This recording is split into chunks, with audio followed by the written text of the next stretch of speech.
Today, I'll walk you through how to justify a paragraph in Google Docs, even if you're a total beginner or just need a quick refresher.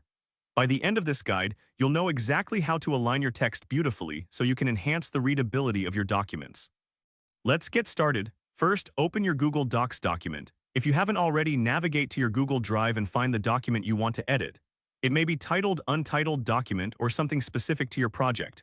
Don't worry if your dashboard looks slightly different, the steps will still be the same. Once your document is open, take a moment to familiarize yourself with the interface. You should see a toolbar at the top of the page. This is where we will find the options we need. Now let's move on to the next step. Look for the Align and Indent option in the toolbar. This is typically represented by an icon that looks like horizontal lines. Click on it to reveal a drop-down menu. This is where you can adjust the alignment of your text. After you click on Align and Indent, you will see several options. Among them, you will find the Justify option.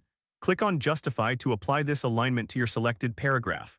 Justifying your text means that it will be evenly distributed across the width of the page, creating a clean and professional appearance. If you have multiple paragraphs that you want to justify, simply highlight them all before selecting the Justify option.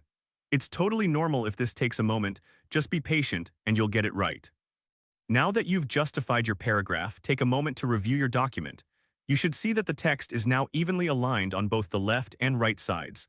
This not only looks great, but also improves the overall readability of your content. And there you have it. You've successfully justified a paragraph in Google Docs. This simple formatting technique can make a significant difference in how your documents are perceived. If this helped you out, please give the video a thumbs up.